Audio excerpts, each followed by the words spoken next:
기도하던 내용을 이렇게 열어드린 적이 있었어요. 하나님, 내 개인적인 영달을 위해서 목회하지 않을 테니 내가 정말 하나님의 뜻을 분명히 찾아서 그 뜻을 분명히 저지를 테니 나한테 비전을 이루게 해주세요. 사실은 여기까지 하나님은 그 기도 응답해 주셨거든요. 여러분, 정말 자신의 사적인 어떤 것을 추구하는 그런 교회가 아닌 것만도 얼마나 감사한지. 분명히 여러분들이 증인들이 되실걸요. 여러분들이 함께 목격하실 거고, 자꾸 물음표로 따라오지 말고 좀 그때그때마다 느낌표로 따라왔으면 참 좋겠어요. 물음표로 따라오시면 다 이룬 다음에 이루었네, 이러고서 그때만 누리기 시작하는데, 느낌표로 따라오면 그때마다 느끼면서 참여할 수 있고 지금부터 영원히 축복을 누릴 수 있잖아요. 한 가지 광고만 더 강조합니다.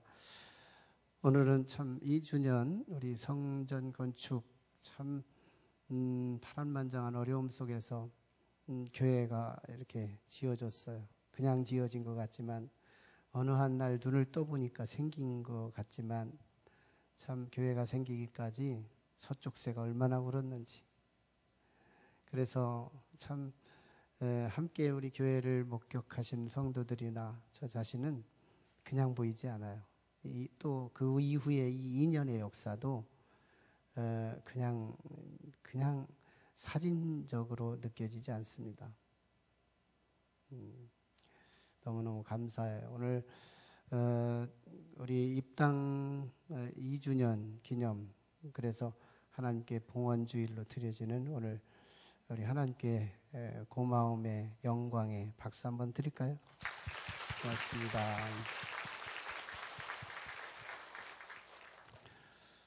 그리고 돌아오는 토요일은 우리 교회에서 처음 웨딩 결혼식이 있어요. 우리 카페에서 커피 한 잔이라도 드셔보신 분들은 좀 같이 오셔서 예배에 좀 오시고, 점심도 맛있게 여기서 아주 비싼 뷔페를 시킬 테니까요. 오셔서 맛있게 식사도 하시고 축하해 주시면 고맙겠습니다. 또 하나는 여러분 주부와 함께 삽지로 이렇게 끼어진 오늘 저녁에 연합 찬양 축제 순서지가 들어있지만 사실은 이제 초대장도 겸해 있어요. 수물하게 이제 만들었는데요. 이것은 여러분 오늘 저녁에 가져오라고 드린 것이 아니라 오늘 저녁에 가져오시면 안 돼요. 여러분에게 또 나눠드릴 수 있는 충분한 그것이 준비되어 있어요. 그래서 여러분 가져가셔서, 그렇다고 집에다 놓고 오셔도 안 돼요. 여러분 집 밖에다 쓰레기통에다 넣든지 아무튼 어디다 넣든지, 아무튼 쓰레기통에다 넣든지, 제가 미리 말하는 건 백신이에요. 넣지 말라는 얘기죠. 이웃집에다가, 믿는 사람도 괜찮아요. 저녁에는 등록하라고 하는 게 아니고 유혹하는 차원이 아니라 은혜를 함께 나누자 하는 그런 차원에서 하는 거니까, 믿는 사람 안 믿는 사람 할 것 없이 멋진 찬양 축제에 같이 오셔서 은혜를 나누자 하는 차원에서, 여러분 정말 믿음으로 잘 되는 사람들 보면 순간에 성실해요. 순간에 성실하다. 나는 5월 5일 날부터 잘해야지 이러지 않아요. 오늘이다, 오늘 이 작은 시간부터 시작하는 거예요. 가져오는 거 아니에요? 집에다 두고 오는 거 아니에요? 이웃집에다가 주고 오는 거예요. 초청해 보시죠. 오고 하는 건 하나님의 뜻이고 전달하는 것은 나의 순종입니다. 아멘. 저는 강요하지는 않는데 아무튼 강요로 들렸다면 죄송하고. 릴렉션. 우리 좀 이렇게 마음을 좀 가볍게 좀 부드럽게 좀 하기 위해서 앵무새 얘기를 하고 시작하겠습니다. 어떤 집안의 아이가 남자아이인데 앵무새를 그렇게 갖고 싶어 했어요. 엄마한테 졸라가지고 앵무새 하나를 사옵니다. 근데 이 앵무새가 어디서 시간을 보낸 앵무새냐면 룸사롱에서 있었던 앵무새예요. 집에다 갖다 놓고 이제 있는데 이 앵무새가 말하기 시작하는 거예요. 룸이 바뀌었네? 이러고 있는 거예요. 그러자 이상하게 사람이 이 거실에서 무슨 말소리가 들려가지고 이 남자아이의 누나가 방에서 나와 봅니다. 그랬더니 앵무새가 말하는 거예요. 아가씨도 바뀌었네? 아니 뭔가 사람이 막 있어 보이니까 주방에서 일하던 엄마가 주방에서 나오는 거예요. 그러자 앵무새가 마담도 바뀌었구만. 저녁이 됐어요. 아빠가 퇴근하면서 집에를 들어오는데 앵무새가 한참 꿰뚫어 보더니 단골 아재는 안 바뀌었네.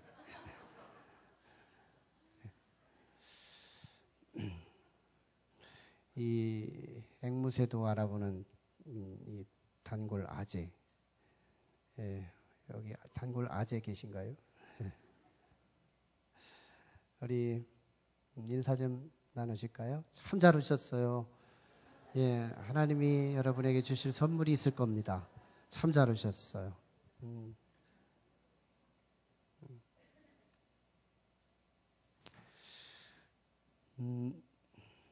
예, 여러분 통찰력이라는 단어 많이 들어보셨잖아요. 통찰력. 통찰력이 어떤 의미인가? 이 단어를 영어로는 인사이트라는 단어를 사용하던데요. 이 인사이트라고 하는 단어는 어떤 사물이나 어떤 현상이 앞에 사진적으로 앞에 드리워지면 이 사진만 보지 않고 그 사진 내면을 뚫고 그 끝에까지 통전적으로 바라보는 시각 그리고 능력, 이게 통찰력이라 그래요. 포장되어 있거나 이 껍데기 옷으로 가려진 것으로 제한되지 않고 그것을 뚫고 내면 세계까지 함께 바라볼 수 있는 힘, 이게 통찰력이죠. 여러분 어떤 사람이 A를 얘기하면 알파베트의 A를 얘기했다면 통찰력 있는 사람은 이 Z까지를 쭉 꿰어서 생각을 합니다. Z도 있겠구나. 어디서 A라고 하는 스펠링 하나를 주웠다면 거기 B도 있을 것 같은데 옆에 뭐 C도 찾고 D도 찾고 뭐 이러면서 Z까지를 한꺼번에 꿰어서 생각을 쭉 하는 거예요. 이걸 통찰력이라고 하죠. 일반인들, 즉 보통 사람들은 A를 얘기하면 B도 생각하고요. C까지도 생각을 할 수 있죠. 수준이 있는 사람들이라고 할 수 있죠. B도 생각하고 C도 생각. A만 얘기했는데 아둔한 사람들, 어리석은 사람들은 어떨까요? A를 얘기하면 A 하나만 생각하고요. 그 A조차도 삐뚤어지게, 정확한 A의 어떤 의미를 되새기기보다는 그게 그렇게 쓰인 것이 아닌데 이 삐뚤어지게 그 A를 바라보게 되는 그것이 바로 이제 통찰력이 전혀 없는 어리석은 인생이 되겠죠. 여러분 통찰력이 있는 사람 그리고 없는 사람이 한 자리에 만나서 한 시대에 한 공간을 가지고 살아왔던 사람이 이 통찰력이 있는 사람이 축복을 받고 이 통찰력이 없는 사람이 참 이 불행했던 그 일화는 뭐 여기저기서 자료를 찾기보다는 성경에도 이미 수없이 많이 나타나요. 그 중에서 우리 믿음의 조상을 먼저 조명할 필요가 있는데요. 믿음의 정의를 보기 위해서 믿음의 조상 아브라함, 즉 창세기 13장에 나타난 아브라함이죠. 아브라함으로 개명되기 이전의 이름이니까요. 아브라함이 자신의 조카 롯과 함께 갈대아 우르를 떠나서 하나님 말씀 따라서 가나안에 도착하게 되자 초창기에는 대단히 큰 거부가 아니었어요. 큰 부자가 아니었죠. 그 말은 양떼도 작았다는 얘기고 양을 치는 목동들도 적었다는 얘기고, 그러니까 재산이 적다 보니까 싸울 일이 없어요. 화기애애하고 어떤 일을 결정하는 데는 시간이 걸리지 않고 가정이 하나가 되고 화목한 거예요. 그런데 하나님께서 이 아브라함과 그의 조카의 집에 시간과 더불어서 축복이 시작된 겁니다. 그러니까 양떼가 늘어요. 가축대가 늘어요. 그러다 보니까 가축대를 치는 목동들이 늘어나고 일하는 일꾼들이 늘어나요. 팔레스타인 지역이 뭐 지금도 역시 마찬가지지만 사실은 광야 지역이어서 물이 없어요. 잘 1년 내내 강수량이 우리보다 뭐 절반도 안 되는 상황이니까요. 굉장히 강수량이 적고 그러다 보니까 이 풀 하나 나기가 힘들죠. 그러다 보니까 이 목초지를 만난다는 건 굉장히 삶의 경쟁력이 될 수밖에 없어요.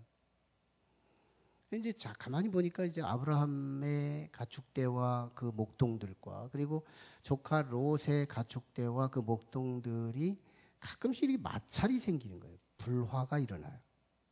왜 내 목초지를 내가 어제 맡아놨는데 니들이 와서 오늘 이걸 점유하냐 이러면서 막 싸우는 거예요. 그래서 아브라함이 고민하다가 결단합니다. 결단해요. 조카 롯아, 우리 한 가지 결단이 필요해. 너하고 나하고 이렇게 싸우면 안 되잖아. 더군다나 하나님 믿는 우리 가족인데 싸우면 안 되잖아. 그러니 너하고 좀 어느 정도 거리를 좀 둬야 되겠다. 네가 어느 곳을 선택하든지 선택의 권한은 너한테 먼저 주겠으니 네가 한번 정해봐라. 네가 우하면 그때 내가 좌하겠고 네가 좌하면 내가 그때 우하겠다. 그러고서 조카 롯이 나한테 이런 웬 떡이냐 이런 마음을 갖고 동서남북 한번 훑어보지 않았겠어요? 쫙 훑어보니까 소돔과 고모라라고 하는 이 지역, 아마 지금으로는 고고학적으로 이스라엘 지역 중에서 이 사해바다 그 지역을 말하지 않을까. 고고학적으로 그 부분을 지목하고 있는 건데요. 그게 이제 나중에 심판받아서 막 용암이 분출됨으로 그 움푹 패여서 지금 해발 바다의 높이보다 더 낮은 곳이라 이렇게 하는 곳인데요. 롯이 보니까 요단들이 그 소알성까지 물이 막 쫙 흘러가는 모습이 보이는 거예요. 거기에 목초지가 막 새싹이 돋아나고요. 근데 13장 10절에 보면 여호와께서 이 소돔과 고모라 성을 멸망하시기 직전이라서 여호와의 동산 같고라고 표현을 합니다. 이게 웬 떡이야? 웬 떡이야? 나보고 이 우선권을 여기를 내가 장악하면 삼촌은 이제 이 광활한 땅, 이 풀포기 하나 없는 이 땅을 선택할 게 자명한데 삼촌이 왜 이렇게 분별력이 없는 거야? 뭐 이러면서 아마 선택을 먼저 따위한 거죠. 근데 보세요. 아브라함이 그게 안 보였겠어요.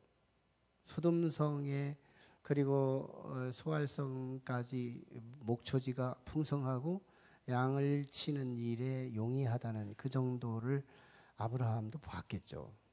사진적이고 포장적이고 표피적인 이 세계를 아브라함이 육안으로 못 봤겠냐고요.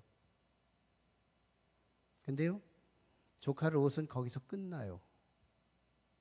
표피에 딱 가려지는 거예요. 아, 이 정도면 뭐 그 다음에 돈 벌죠. 그 다음에 부자 되죠. 삼촌보다 더 크게 될 거죠.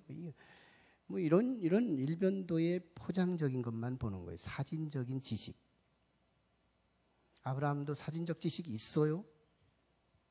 그런데요, 아브라함은 야, 내가 기득권을 포기해야 우리 가정은 화목이 오는 거야. 롯이 물질만 보고 있을 때 아브라함은 관계를 같이 봅니다. 관계를 같이 보죠.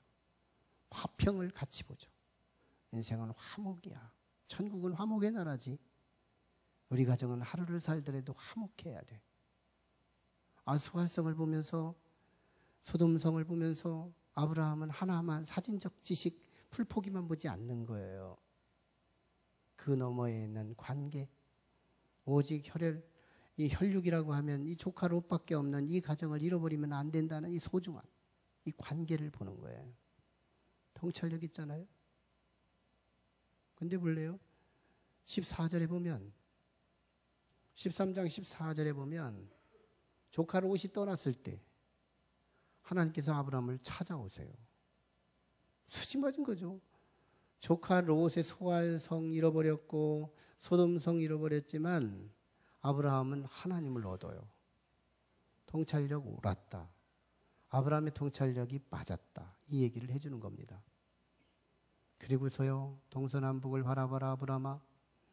그리고 참으로 이 광활한 네 땅을 네 후손에게 주겠고 너와 네 후손에게 주겠고 그리고 네 후손들이 하늘의 별처럼 땅 아래 모래알처럼 그렇게 많은 후손들을 내가 주겠다. 그렇게 약속하고요. 다 이루었잖아요. 뭐예요? 아브라함의 통찰력이 옳았다 이거예요. 여기서 믿음의 정의가 나와요. 아브라함은 믿음의 조상이잖아요. 믿음의 표본이잖아요. 믿음의 첫 인물, 이그젠플한 믿음의 첫 삶이잖아요. 그 사람이 보이는 것만 제한되고 있지 않고 보이지 않는 그 이후에 그 본질적 관계까지 함께 통찰한 아브라함 믿음은요, 바라는 것들의 실상이에요. 히브리서 11장 1절에 믿음의 정의가 나오잖아요. 믿음은 바라는 것들의 실상이라, 보지 못하는 것들의 증거라. 믿음은 통찰력인 거예요. 아니, 보는 것만 알고 보는 것만 느끼고 보는 것만 가지고 사는 거, 이거 안 믿을 때 다 했던 것이거든요.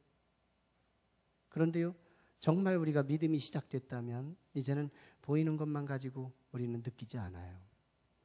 보이는 것 그 이면에, 보이는 것 그 이면에 그 존재를 함께 보는 거예요.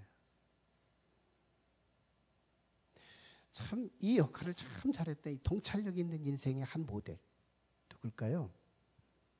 다윗이잖아요. 우리가 주일마다 함께 나누는 VIP, 그 예수님 모시기 전 천년 전에 있었던 인류의 참 멋진 VIP 된 다윗이잖아요. 다윗. 우리는 다윗을 사무엘하 1장에서 24장까지 이렇게 쭉 다윗의 기사가 기록된 건데요. 사무엘하가 사무엘하 1장부터 20장까지가 연대기 순으로 이게 역사적 순서에 따라서 기록을 하게 돼요. 그리고 나서 이제 21장부터 24장까지가 다윗의 기사를 연대기적으로 쓰다가 남은 에피소드한 부록적 기록을 남기게 돼요. 그 중에서도 둘로 나눠요.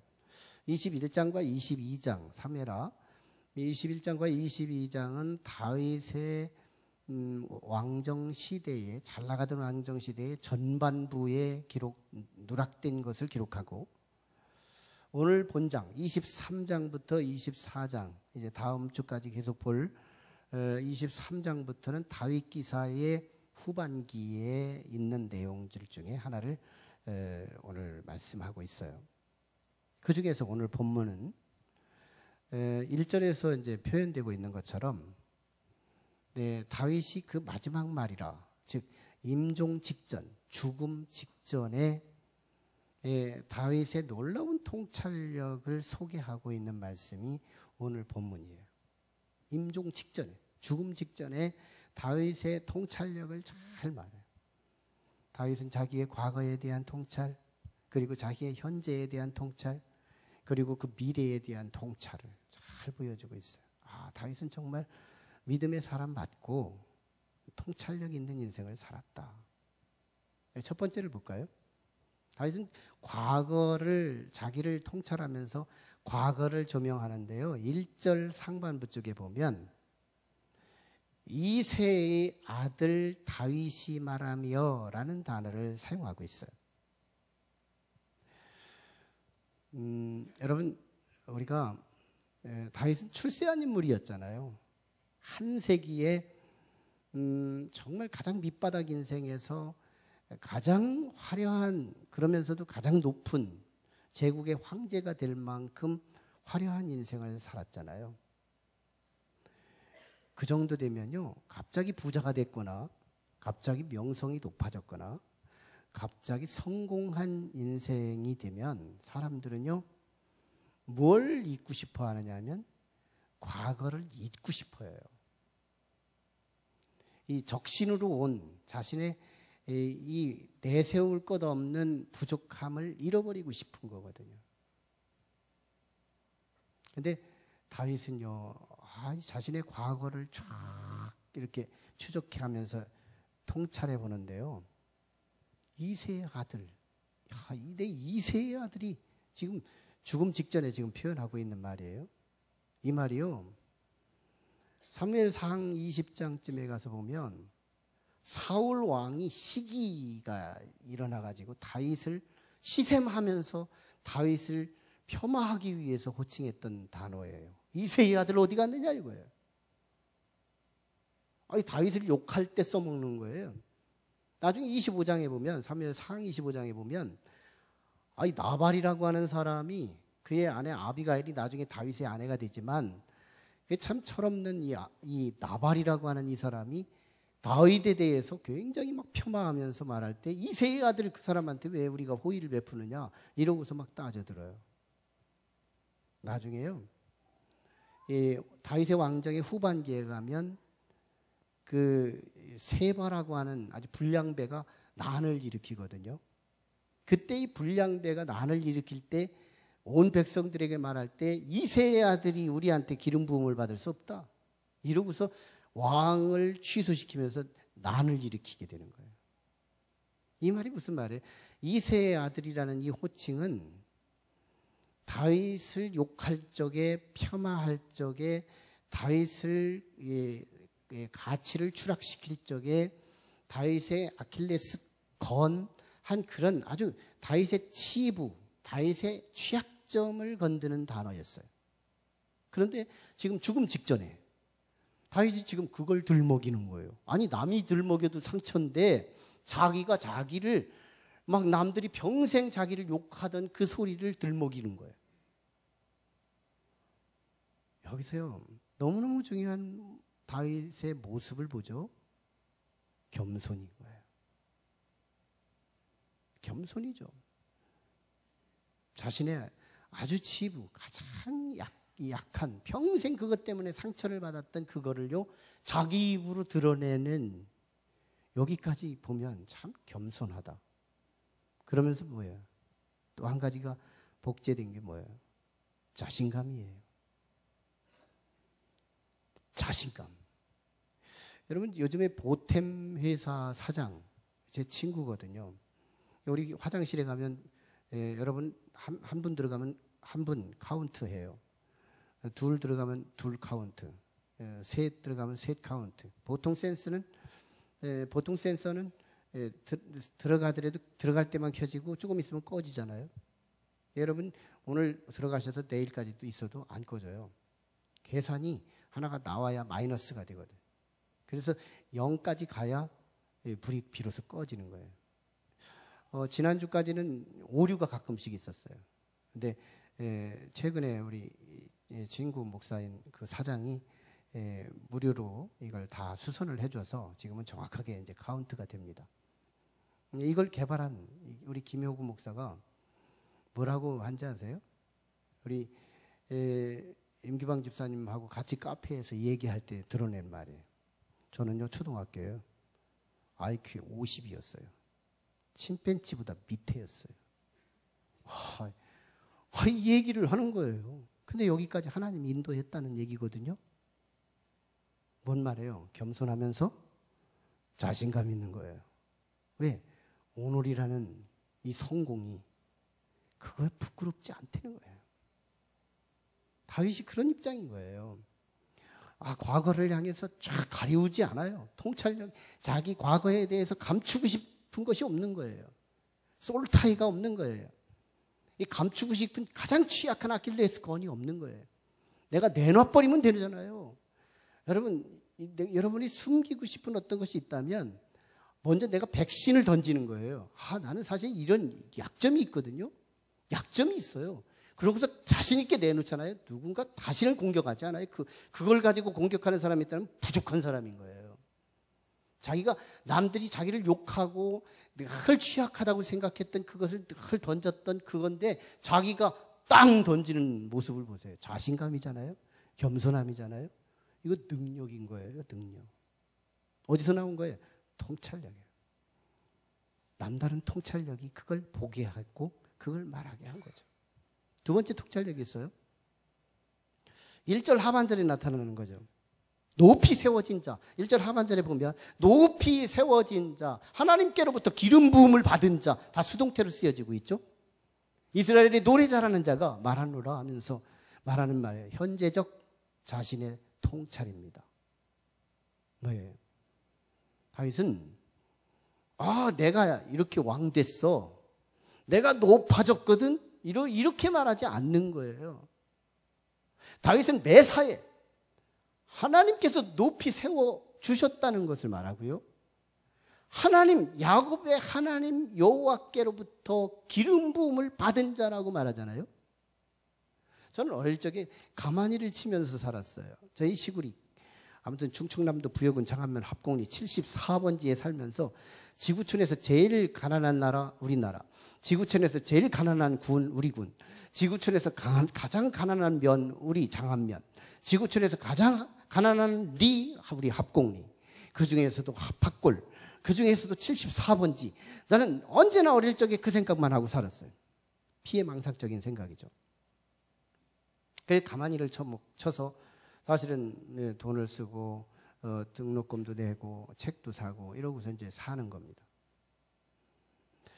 가만히 치면 이 새끼줄이요 한 30개 줄 정도 이렇게 세로줄이 있어요. 이 세로줄이 있는데 이 세로줄이 이게 한 줄씩 격으로 해가지고 이쪽으로 당기면 저쪽으로 한 줄이 당겨지고 해가지고 이렇게 벌려지게 만들죠. 격으로 벌어지게 만들어요. 그리고는 지푸라기 하나를 넣고 이 바늘대를 쑥 집어넣다 빼면 이제 놓고 가는 거예요. 그러면 바늘대만 빠지고 위에 쫙 내려지면 반대로 쫙 벌어져요. 또 그러면 또 지푸라기를 또 집어넣으면 또 반대로 딱 또 차립되고 다시 들리면 또 반대로 엮어지고. 근데 이게 못이 짜는 거하고 똑같더라고요. 못이 짜는 거. 못이를 짤 때 색깔을 넣고 싶으면 이렇게 날실 들실 해가지고 이렇게 벌어졌을 때 이번에 색깔 그냥 하얀 색깔 넣고 다음에 빨간 색깔 넣고 뭐 이렇게 하면서 이렇게 짜면 무늬도 나오고 뭐 이런 그런 멋있는 이 배짜는 모습이 보여요. 저는 다윗의 인생에서 하나님과 배짜는 인생 아닐까 이런 생각해봐요. 날실들실이 벌어지면 한 번은 다윗의 실이 들어가고 다시 나가고 그리고 북이 다시 나가고 그리고는 다시 한번 밑에 차립되고 그리고 다시 벌어지면 이제는 하나님 실이 들어가고 그리고 북이 하나 나가서 다시 차립되면 다시 다윗의 실이 들어가고 그러면서 다윗의 이야기와 하나님의 이야기가 겹쳤어요. 밀착됐어요. 너무너무 그래서 다윗의 이야기는 하나님의 이야기, 하나님의 이야기는 다윗의 이야기. 다윗은요 언제나 하나님 말고는 할 말이 없는 사람이에요. 다윗이 얼마나 많이 자료를 남겨요. 그 자료 남겨진 시편, 자료 남겨진 역사서, 다윗이 말하는 툭툭마다 하나님, 하나님, 하나님, 말끝마다 하나님이잖아요. 그게 그래서 고전이 되는 거잖아요. 역사의 실세가 그걸 그냥 버리게 만들지 않잖아요. 그래서 고전되게 하는 거잖아요. 다윗의 역사는 하나님의 역사. 하나님이 높이 세워진 자, 높이 세운 자, 야곱의 여호와께로부터 기름 부음을 받은 자, 이스라엘이 노래 잘하는 자, 하나님을 노래하는 자, 하나님을 노래 잘하는 자, 자기의 현재를요, 왕관, 멋진 신하들, 국고의 창고에 많은 재산들, 이런 것만 자랑하는 다윗이 아니고요, 나를 보면서 하나님을 보는 거예요. 내 삶을 보면서 하나님이 동행을 보는 거예요. 통찰력 있잖아요. 지금 내가 신앙생활 하면서 내 인생은 보이는데 내 인생과 함께하는 하나님의 역사가 안 보인다면 우리는 지금 영적 통찰력을 획득하지 못한 거예요. 여러분의 걸음 속에서 하나님의 걸음이 보여지기를 축원합니다. 믿음은 통찰력이거든요. 지금 내가 아프면 아픈 것만 보이나요? 통찰력이 회복돼야 돼요. 아픔은 사명인 거예요. 더 가진 자는 사명인 거예요. 놀라운 일이에요. 제가 알고 있는 어마어마하게 아팠던 분이 계세요. 근데 그분이 그렇게 힘들어하던 그것이 치유됐어요. 근데 놀랍죠? 그분에게 찾아가는 사람들은 다 치유돼요. 육신적인 치유가 아니에요. 우울했던 정신적 치유. 그분이 말할 때는요, 다른 사람이 말하는 거하고 달라요. 아픔을 얘기를 해도 그 사람의 아픔의 속에 들어가서 아주 민첩한 그 신경을 터치하면서 대화를 하는 거예요. 미국의 오프라 윈프리인가요? 오프라 윈프리 여성 있잖아요. 어릴 적부터 얼마나 많은 상처를 가지고 성장해요. 근데 그가 토크쇼에 나오면 얼마나 많은 사람들이, 군중들이 치유되는데요. 그가 말하는 말은 그냥 표피적인 말이 아니고요, 사람 밑바닥 저변에 흐르는 상처와 그 솔타이를 만져주면서 대화하는, 이 주고받는 이런 대화를 하니까 치유자가 되는 겁니다. 사진적이면 안 돼요. 내게 주어진 불행만 보면 안 되는 거예요. 통찰력이 없는 거예요. 그 불행 너머에 구름이 꼈다고 태양이 없는 게 아니잖아요. 역사적 검증에 확실시 된 거잖아요. 구름이 자욱하게 쪘는데도 오늘 우리가 같이 봐야 할 통찰력이 어디 있어요? 구름 저 뒤편에 태양은 분명히 떴더라. 이거 입증된 사실 아니에요? 태양은 없어진 거 아니에요. 구름이 꼈을 뿐이에요. 어느 한순간에 하나님께서 태풍 한번 일으켜서 슉 불어 내기만 하면 구름은 온데간데없고 그 청명하고 그 화려한 태양빛만 우리를 쫙 내려 쪼이는 그 세계가 우리 수없이 경험했잖아요. 수없이 경험했잖아요. 그래서 우리는 이미지와 현상과 사실에 눈이 가리워지면 안 되는 거예요. 사실을 뚫고 직관할 수 있는 영적 진리를 함께 볼 수 있는 눈, 이게 필요해요. 세 번째, 통찰. 미래에 대한 통찰이에요. 미래에 대한 통찰. 그래서 3절과 4절에 나타난 건데요. 그리고 6절, 7절에 나타난 건데요. 먼저 두 가지인데요. 메시아 왕국을 통찰합니다. 메시아 왕국. 뭐예요? 3절로 4절 이렇게 보면 이스라엘의 하나님 말씀하시며 이스라엘의 반석이 내게 이르시기를 사람을 공의로 다스리는 자, 하나님을 경외함으로 다스리는 자요, 그는 돋는 해의 아침빛 같고 구름 없는 아침 같고 비 내린 후에 광선으로 땅에서 우미 돋는 새 풀 같으니라. 굉장히 시어로 썼기 때문에 뭐 이렇게 분명하게 어떻게 말할 수는 없는 얘기지만요. 지금 굉장한 얘기를 하는 거예요. 아침에 돋는 햇살 같고 말이죠. 이게 뭐래요? 아침에 돋는 햇살은 소망이거든. 소망. 소망의 나라. 아침에 구름 없는 아침 같고 근심과 걱정이 없는 나라. 구름이 없는 아침 같고 근심, 걱정이 얼마나 많아요, 이 땅에서. 조그만한 일 가지고도 우리는 얼마나 근심과 걱정이 내 앞을 딱 가리게 만들어요. 내 통찰력을 가리게 만들어요. 그거 없는 나라. 비가 온 후에 그 광선으로 땅에서 돋는 새풀 같으니 뭐예요? 미세먼지 싹 가라앉아 버렸고요. 내가 어떤 실체를 바라보는데 내 눈과 실물 사이에 어떤 이물질이 개입되지 않는 아주 청명한 사실과 사실 앞에 서게 만드는 이 놀라운 이 소망과 희망, 그리고 그 기쁨, 그 나라를 다윗이 지금 보고 있다는 거예요. 여러분, 딱 한 분만 눈 감고 계시지만 그러면 안 돼요. 이 희망을 말하는데도 눈을 감으면 내겐 기대를 안 하고 산다는 거예요. 정말 우리 이 희망을 보고 있는 거예요. 이 컨텍스트가 언제예요? 어떤 상황에서 이 희망을 본 거예요? 어떤 상황에서 이 희망을 봤냐는 거예요. 다윗이요? 죽음이에요. 지금 조금 있으면 자신의 인생의 카운트다운이 딱 되면 심장이 멈추면 이게 끝나는 거거든요. 죽음 앞에서 지금 비가 갠 후에 광선에 의해서 땅에 돋는 새풀 같은 세계를 지금 보고 있다는 거예요. 이 상황이 중요하잖아요. 이 상황이 이 통찰력을 빛내잖아요. 이 통찰력을 빛을 내는 거예요. 지금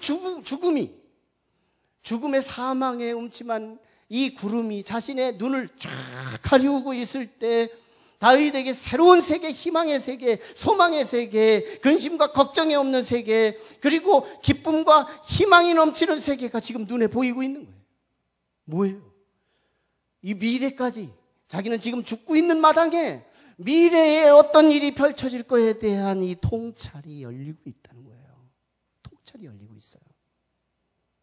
야, 정말 이 놀라운 일이 벌어지고 있는 거예요. 여러분, 오늘 이 영이 함께 열려지기를 주의 이름으로 축원합니다.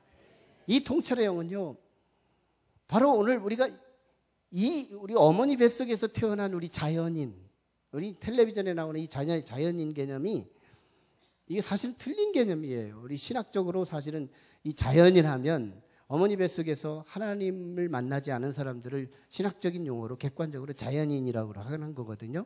우리는 현대 문명을 접촉을 버리고 혼자 자연과 함께 더불어 사는 사람을 자연인이라고 이렇게 텔레비전에서 이렇게 좀 이렇게 굴절시켜버린 건데요. 자연인 가지고는 오늘 이 통찰이 열릴 수가 없어요. 다시 말하면 자연인에게 등불이 하나 있는데요. 이 자연인들은 등불 하나 때문에 여기까지 먹고 살고 여기까지 왔거든요. 그게 바로 이성이에요. 여러분, 이 이성 때문에 우리는 직장 생활하고요. 이 이성 때문에 관계도 되고요. 이 이성 때문에 우리 먹고 살 만한 똑똑하다는 소리 들었고요. 이 이성 때문에 학교 다니면서 똑똑하다는 소리 수없이 들었고요. 이 이성 때문에 소외당하지 않고 살고 있고요. 이 이성 때문에 그럭저럭 상대적으로 우리는 살아가고 있는 거예요. 참 놀랍죠? 그런데 놀라운 것은 이 이성 때문에 우리는 제 4차원이 보이지 않는 거예요. 통찰이 안 되는 거예요. 이 이성이 이 통찰을 제한하고 있어요. 왜? 환경이 딱 가려우면 이 이성이 보이지 않기 때문에 안 보이는 거예요. 이성이 못 보고 있는 거예요. 누가 포장 한번 딱 쳐보세요. 그 뒤에 것이 어디 있는지를 이성이 동의를 하지 않아요. 그 뒤에 것을 이성이 동의하지 않는 거예요. 그래서요, 이성만 가지고 예수를 믿는다는 것은요, 남의 뒷꼭지 바라보면서 남이 믿기 때문에 나도 믿는 신용만 하다가 가는 거예요. 굉장히 위험한 일이에요. 이성은 우리의 사명이 있어요. 자연인을 먹여 살리는 사명이 있는 거예요. 영적으로 먹여 살릴 수 있는 이성의 등불은 못 띈다는 얘기예요. 그래서 우리는 이성만 가지고는 우리 인생의 통찰력, 죽음 앞에서, 근심, 걱정 앞에서 우리는 꽈당꽈당 넘어질 수밖에 없어요. 그래서 이성만 가지고 신앙생활을 하면 우리는 도무지 영적인 생활을 하는 사람들에 대해서 이해를 할 수가 없는 거예요. 신앙의 목표 하나 삼아야 돼요. 오늘 우리는 정말 하나님, 내 이성으로만 신앙생활이 아니라 이 통찰을 도와주는 그 영, 통찰의 영, 그게 바로 성령님이세요. 우리는 이 성령님에 대해서 너무 많이 들어서 너무너무 식상해서 이 용어를 가급적 쓰려고 하지 않지만, 그러나 그럼에도 불구하고 너무너무 중요하게 다시 말해야 할 그 성령, 그 성령이 우리 안에 필요한 거예요.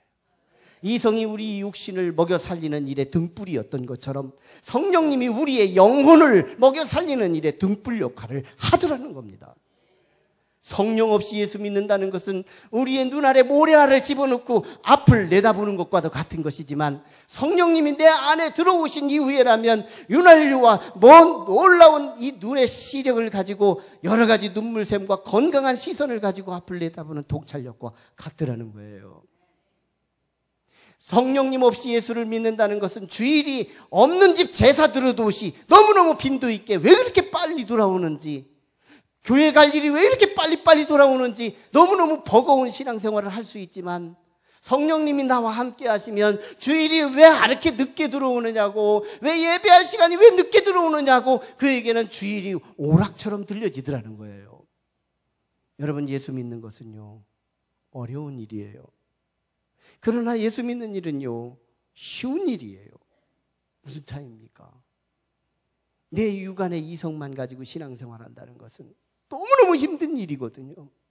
예수 믿는 게 너무너무 힘들어요. 교회 오는 게 뭔가에 수고하고 노동하는 것, 그보다도 더 힘든 문제가 되는 거예요. 그런데 예수님 안에 들어있던 그 영이 우리 안에 들어온다면요, 예배가 오락이에요. 주일이 빈도가 너무너무 쉬워지고 기다려지는 거예요. 여러분, 예수 그리스도의 그 영이 우리에게 함께하기를 축원합니다. 여러분, 고린도전서 2장 10절에 보면 우리에게 그 영을 소개하고 있어요. 오직 하나님이 성령으로 이것을 우리에게 보이셨으니 성령은 모든 것 곧 하나님의 깊은 것까지라도 통달하시느니라. 우리는 이런 속담이 있어요. 10길 물속은 알아도 사람의 그 속은 모르겠다는 말. 그런데 이상하죠? 사람 속도 모르는 이성인데 하나님의 속까지도 꿰뚫어보는 영이 있으니 그게 바로 성령이래요. 누가 하나님의 뜻을 살아갈 수 있을까요? 누가 하나님의 마음과 그 뜻을 헤아리면서 순종할 수 있을까요? 예수님 안에 있었던 영, 하나님 안에 있었던 그 영, 그 성령님이 우리 안에 조금이라도 들어와야 하나님을 이해하기 시작하는 거예요.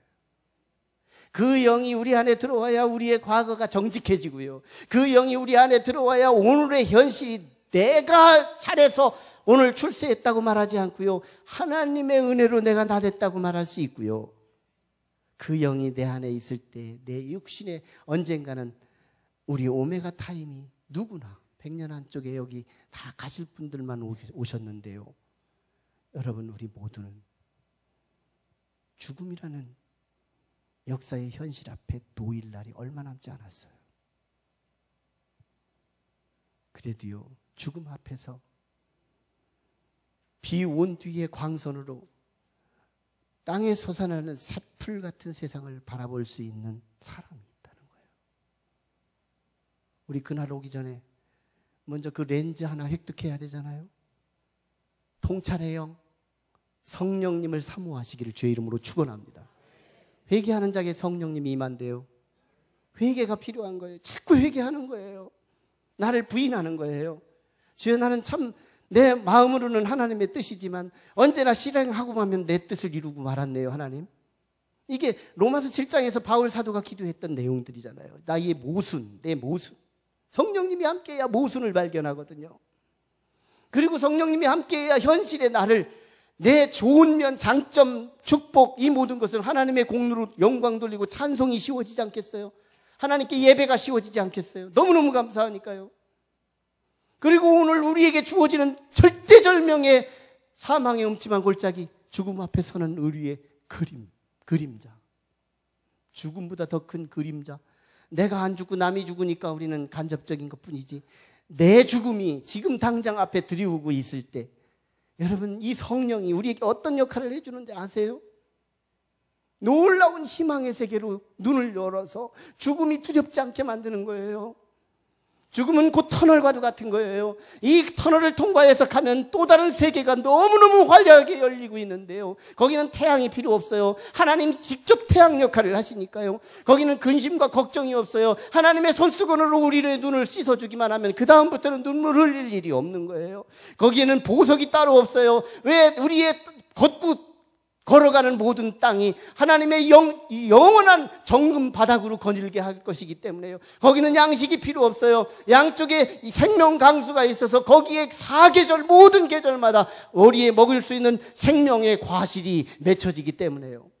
그리고 그곳에는 우리를 향하여 평생 동안 사역함에 수고했다고 면류관을 씌워주실 그 하나님의 나라가 죽음 직전에 하나님께서 우리에게 소망에 관통하게 하시는 거예요. 통찰하게 하시는 거예요.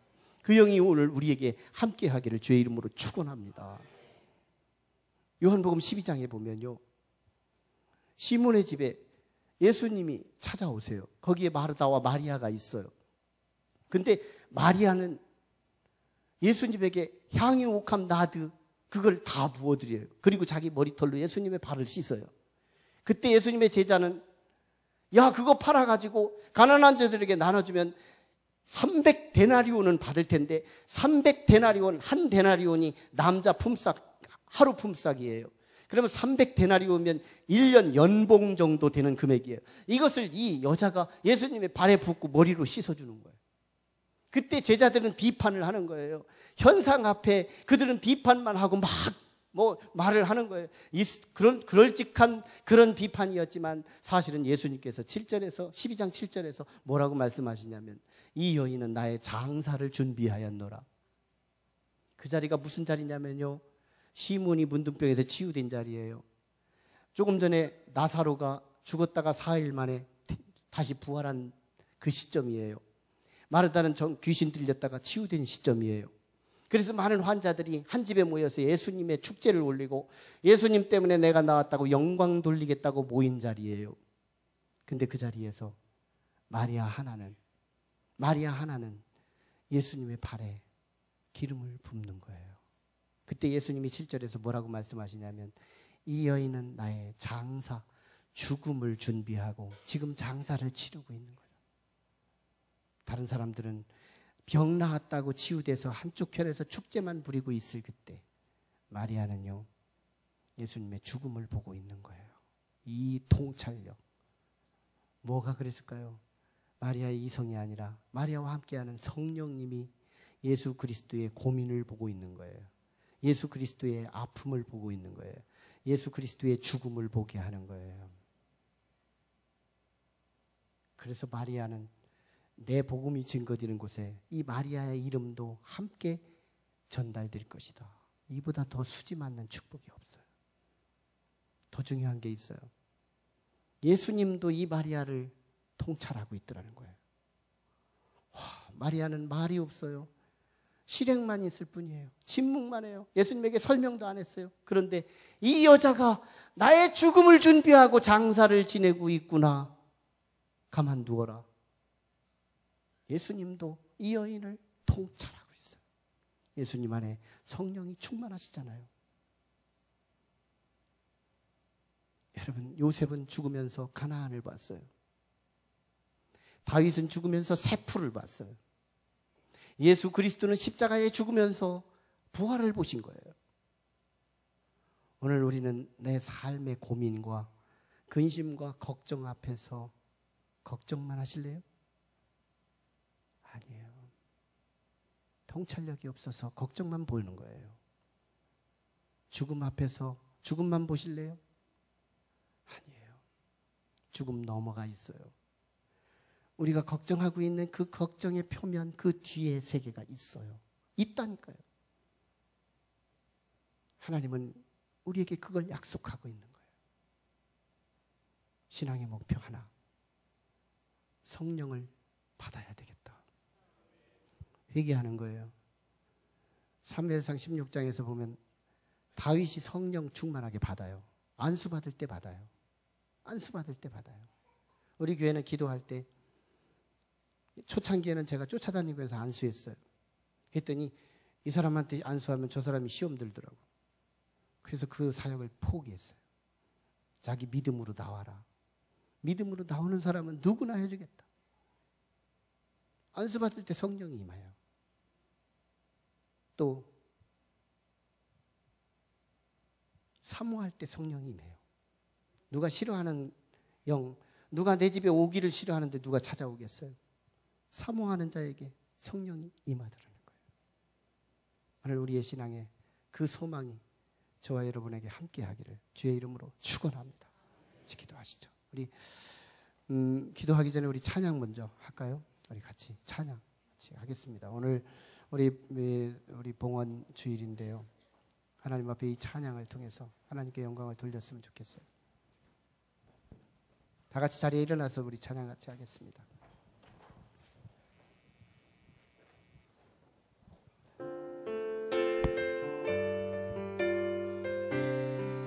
우리에게 소원이 하나 있네. 주님 다시 오실 날까지 우리 가슴에 새긴 주의 십자가 사랑 나의 교회를 사랑해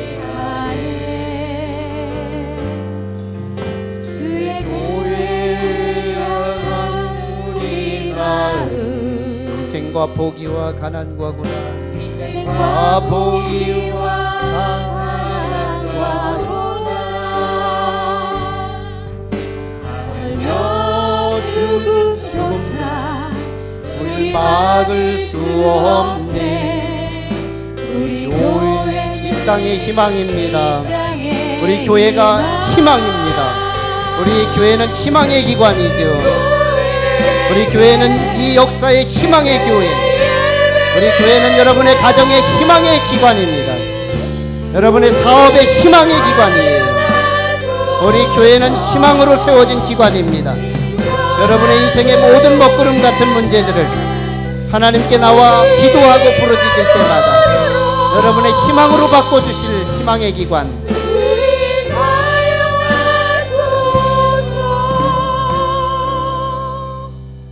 지금은 하나님의 은혜와 사랑과 감동 감화 역사하심이 오늘 우리 하나님 봉헌주의를 맞이해서 하나님 앞에 말씀을 듣고 하나님 우리의 육신의 이성으로만 살지 않고 하나님이 주신 성령으로 말미암아 통찰력을 회복하여 과거로는 나의 겸손함을 찾고 현재로는 하나님께 공로를 올려드리며 미래에는 죽음 앞에서도 영원한 세풀을 바라보는 소망과 희망과 기쁨과 즐거움을 취득하기를 간절히 소망하고 돌아가는 온 성도들의 심령과 머리 위에 지금으로부터 영원토록 함께 하시기를 간절히 축원하옵나이다. 아멘.